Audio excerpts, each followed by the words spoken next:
going to have a panel discussion on social farming, a programme that local development companies have been delivering across rural Ireland for quite a number of years. And we're delighted to welcome Minister Pippa Hackett, Minister for State at the Department of Agriculture, Food and Marine, who has been a huge supporter of the social farming programme, and through her department has provided funding to both models of social farming throughout Ireland.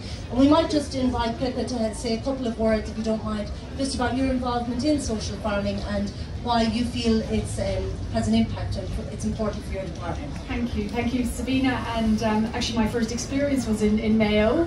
On a social farm there near Claremorris, and it was really a very humbling experience, to be honest, and eye-opening. And I think the benefits not only to the participants in social farming but the host farmers is really good, really amazing. And I think that therein lies the strength. It's not a one-way relationship. It's a very much a cohesion there, and I think that has shown through. I've had other experiences then in Kerry, of course, it's a great model there, and more recently in County Laois. They've started doing it. So I think it's great to see social farming now spreading around the country. I think the more farmers talk about it and the more we see about it, the more people want to engage with it. And I think just the whole way it works, and it's just so lovely. I mean, that's a soft word, but it really is. And I think the benefits across the board are immeasurable, really, and it's really impacting people who are challenged in their lives, who have difficulties that many of us can't even imagine. And it enables them to engage in something practical, outdoors. I know a lot of the social farmers, not all, but a lot of them are organic, because there's sort of that, sense that they want to do something better for the wider world, and people are part of that. So I think it's just wonderful. So well done to everyone who's involved. Keep up the great work, and we'll keep trying to support all the initiatives and the ways we, as my department can, and I know it's a cross-government supported initiative as well, but it's great. Farming is really at the heart of it, so it's wonderful. It sure is. Thanks very much, Pippa. And now I'll just ask, because we have two different social farming models working in Ireland today, and I just asked Joe to just give us a brief overview of the model that operates in County Kerry, if you don't mind, Joe. Well, my name is Joseph McLeod. I work with South Kerry Development Partnership, and we have a Kerry social farming model which we operate between South Kerry Development Partnership and North East and West Kerry Development Partnership. Two partnership companies coming together to roll out a programme that benefits farmers and participants. And we have 42 farmers in Kerry today providing social farming. It brings together social inclusion, and it brings together rural development.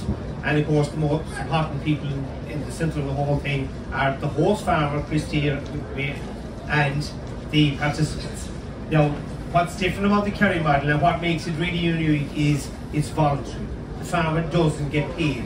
So budgets don't control it.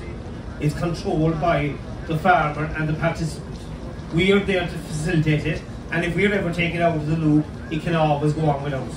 And that's the principle of how you set up any local development project. It must be able to stand on its own 2 feet in the future. And that's why the voluntary model, there are local development companies in this country for reasons. They're to respond to needs in their own local areas.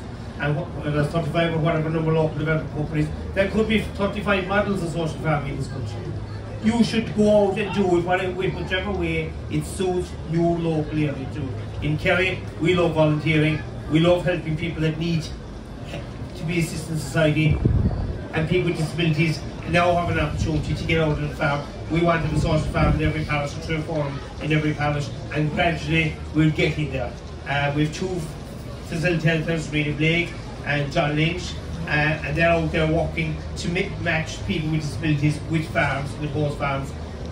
Christy will tell his own story as a farmer. They've been through a UCC course. We got funding from Minister Hackett's department through our EIP funding, because we bring a group of farmers together, and that group of farmers can apply for funding for wherever they like. We'll support them, we'll help them, we'll do whatever we can to help them. In the future, we hope there'll be more EIP funding coming. We'll have our name in the pot. We hope it'll come through, and the participants can do more biodiversity work and do more work on farms. We have farmers milking 50 and 60 cows with participants. We have organic farmers with participants. We have people that have very small patches of ground taking participants. There's a huge group of older people out there that have huge skills have huge time to give to people, they can help participants. Services in Kerry, absolutely love. Thank you very much, Joe. And just moving on, because we have Brian Smith here from Leitrim Development Company and Social Farming Ireland, and just to give us a brief overview of that model of social farming that operates around the country. The model, there's no real difference in the model in what happens on farm, because it's a person-to-person support that's provided. I suppose the difference is in the approach we've taken to how it's funded and supported. And what we're looking at is service reform and disability and mental health, where people can recover in the community or provided with inclusion and support in the community. Disability services are moving away from institutional settings and decongregating services. So that's where the response came to. And it's modelling what happens in the European context, where farmers are now contracted to deliver social care supports, support to individuals in the community. And when you change the funding model in disability service, that's what happens. So, and it is sustainable in that we have now, individualised budgeting for people with disabilities hopefully will be coming in, and that's a policy reform. It's a reform of the nature of delivery of disability service under the UN Convention, that people have the right to choose the kind of service they get. And if that's to purchase their support from a farmer, then so be it. So the model is the same, but how it's supported and funded is slightly different. That's perfect. I know Pippa is under pressure for time. I'd just like you to hear, we'll say first hand from our two social farmers here. So we have Christy MacDonald from Kerry and Michael Connell from Limerick. And just to tell us, why are you involved in social farming and what do you see as the benefit to you and your farming? Well, I suppose I'm social farming for about 11 years now, 12 years, but about 11 years left. To me, I suppose I have more knowledge about special needs than most, because I drive the Coombe bus for the special needs for years. And one day Joe came up with this idea that social farming would be a good idea, because I didn't see the sense of bringing people from one building, bringing them from their own houses, putting them into a building for the day and back out again in the evening. So this social farming started, and now we have the chance of getting these people out in the country for the day. And I think it's a really good idea. I'd like to see a lot more farmers join this. Now, as you said there, Hackett funded our scheme in Cork for us, the UCC, and it was the best 4 months of a course we ever done. But we learned so much from that. Going into before that, we didn't have a whole pile of knowledge. Because I think we're one of the lucky ones. I don't have any special needs of my own, but to give it an opportunity, a chance to some other one chance to get up there in the country in fresh air, I think it's next to none. I think it's really outstanding for them here. Very good. Thank you very much, Christy. And Michael, what does a day of social farming look like on your farm? Just maybe a typical day where you have a couple of people out. Well, a typical day for me would be participants would arrive maybe 4 at 10 o'clock in the morning. And before COVID, they used to come into our family home. But since COVID, I suppose we moved to the garage and we have facilities in there. And we stopped every morning with a cup of tea or a coffee. Or I think social farming for me is about talking to people, and it's amazing how people with different issues, when you trust them, and when they trust you, they talk and they let it out of the system. And I think to the minister, that's the most important part of social farming. We do stuff like feed a few sheep, we feed a few calves, might do a bit of fencing, rear turkeys. I'm a small operator, a part-time farmer, but I always believed that small farmers, and it's not that bigger farmers can't do it either, but small farmers, there's a place in Ireland for small farmers, there's a place in the community, it's massive. Now we're a different model. My mother always taught me, never do anything without getting paid for it, and I believe that, but we get paid, but again, it goes back into the community. We spend the money we get, we improve our farms, we all do that type of stuff. But I want to tell you a very quick story what makes farming special for me, and I won't delay you. I had a group of people from a homeless centre in Limerick, 4 lovely people. They came from various backgrounds, but one lady in particular stood out to me. She was a lady from Galway who had 7 children in college, like any mother or father has. And one of her children died from an overdose or something like that. I don't know what the correct word was on it. But she ended up on the street, homeless and alcoholic and in drugs.